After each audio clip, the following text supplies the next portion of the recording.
وہ تیزی سے اسٹیج سے اترتے فیروز کی جانب بڑھی تھی۔ اس نکاح کو روک لو، پلیز، یہ نکاح نہیں ہونا چاہیے۔ خانم فیروز کے راستے میں آتے ملتجی لہجے میں بولی تھی۔ اس کی آنکھوں میں نمی آن ٹھہری تھی۔ کیوں؟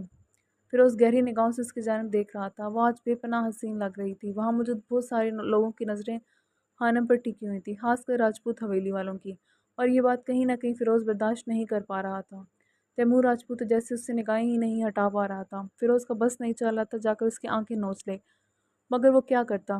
خانم شاہ کا یہ کیوٹ اور معصومیت بھرا انداز اس لمحے کسی کو بھی اٹریکٹ کر سکتا تھا، اور اگر وہ اس لڑکی کو سائڈ پر ہونے یا خود کو ڈھکنے کا کہتا تو اس ضدی نے اس لڑکی نے اس کی بات کا بالکل الٹ کرنا تھا۔ اس لیے وہ اندر ہی اندر پیچو تاب کھاتا خاموش تھا۔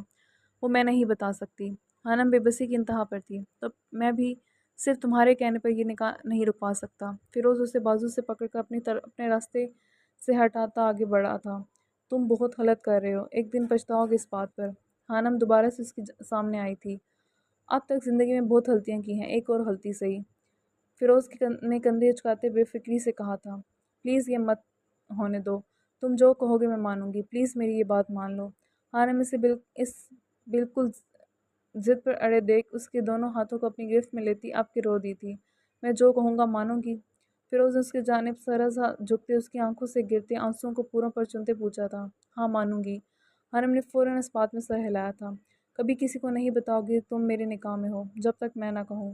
فیروز کی بات پر خانم نے جھٹکے سے اپنی گھنیری پلکیں اٹھا کر اس کی جانب دیکھا تھا۔ کیا مطلب؟ مگر کیوں؟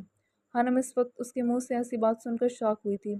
اگر یہ شادی رکوانا چاہتی ہو تو ان پیپرز پر دستخط کرنا ہوگا۔ فیروز نے اس کی بات کا جواب دیے بغیر اپنی پاکٹ سے پیپرز اور پین نکال کر اس کی جانب بڑھا دیے تھے، جبکہ خانم ابھی تک ٹھیک سے سمجھ بھی نہیں پا رہی تھی کہ یہ شخص اب پھر کون سا نیا کھیل کھیلنے والا تھا اس کے ساتھ۔ تمہارے پاس وقت کم ہے، تم جتنا سوچو گے اتنا نقصان ہوگا تمہیں۔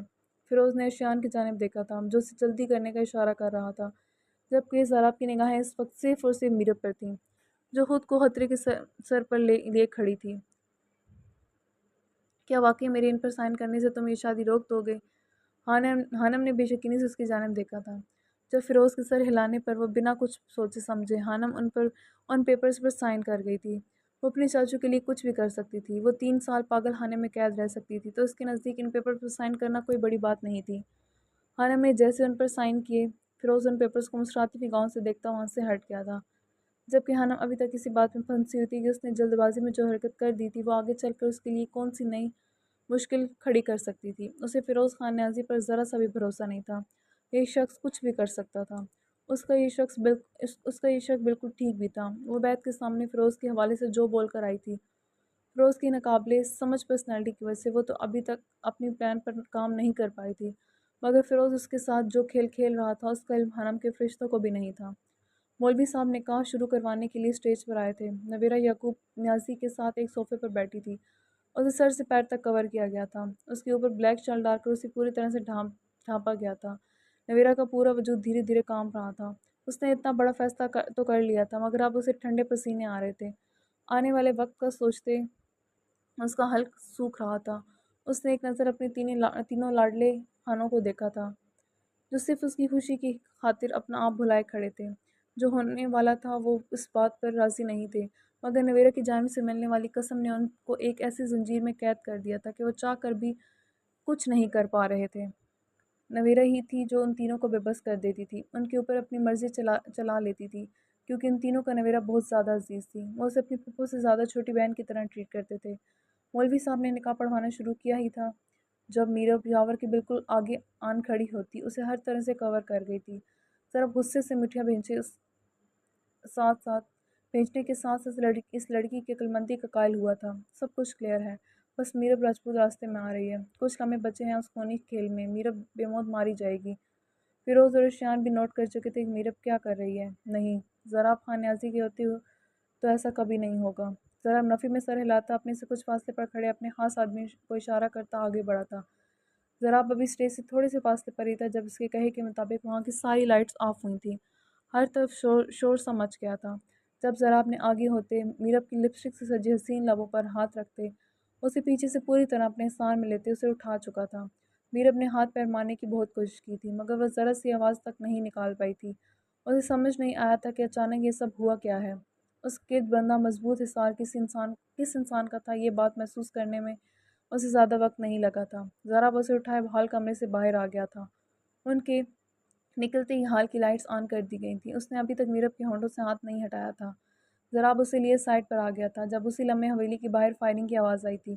میرب کی آنکھوں میں خوف نمایاں ہوا تھا۔ اس نے پلٹ کر پھٹی پھٹی آنکھوں سے ضراب کی جانب دیکھا تھا، تو اس کا مطلب اس کا شک ٹھیک نکلا تھا۔ یہ لوگ بجاور کو نقصان پہنچانے والے تھے۔ نہیں، تم جاور لالا کو کچھ نہیں کرو گے۔ ضراب کے ہاتھ ہٹاتے ہی میرب تڑپ کر بولی تھی، میں کچھ نہیں کر رہا، تمہارے سامنے کھڑا ہوں۔ ضراب نے فوراً اس سے ناسمجھی کا اظہار کیا تھا۔ تمہاری حویلی کے باہر فائرنگ ہو رہی ہے اور تم اتنے سکون سے کھڑے ہو۔ میرب نے اسے تنزیہ نگاہوں سے دیکھتے اس کے سر سے نکلنا چاہا تھا۔ تو ضروری تو نہیں میں ہی سب سے پاورفل ہوں؟ کوئی مجھ سے زیادہ طاقتور بھی تو ہو سکتا ہے نا، جو میری حویلی میں داخل ہو کر حملہ کر دے۔ ضراب نیازی کی آنکھوں کی پر اسرار چمک واضح ہوئی تھی، جو نوٹ کرتے میرب خوف سے کانپ گئی تھی۔ اسے سمجھنے میں زیادہ وقت نہیں لگا تھا یہاں کتنی بڑی سازش کی گئی تھی۔ سلطان شاہ؟ میرب نے سیاہ لباس میں مربوط اسلحے سے لیس شخص کو ہال کمرے کی جانب بڑھتے دیکھا تھا۔ اس کے پیچھے اس کی پوری فورس تھی۔ سب لوگ ہی سیاہ لباس میں موجود تھے۔ میرب نے آج تک ایک بار بھی سلطان شاہ کو نہیں دیکھا تھا، مگر یہ تینوں خان ایک ساتھ اپنے سارے دشمنوں کے ساتھ کیا کھیل کھیل گئے تھے، اس بات کی سمجھ اسے اب آ رہی تھی۔ جاری ہے۔ ہاں جی گائز، تو کیسی لگی آپ کو آج کی قسط؟ کمنٹ سیکشن میں اپنی رائے کا اظہار ضرور کریں۔ اپنے اچھے فیڈ بیک دیتے رہیں تاکہ ایسے ہی ہم آپ کے لیے بہترین ناول اپلوڈ کریں۔ اپنا بہت سارا خیال رکھیے گا، دعا میں یاد رکھیے گا، ہمارے چینل کو سبسکرائب کرنا مت بھولیں۔ پھر حاضر ہوں گے نئی قسط کے ساتھ۔ خدا حافظ۔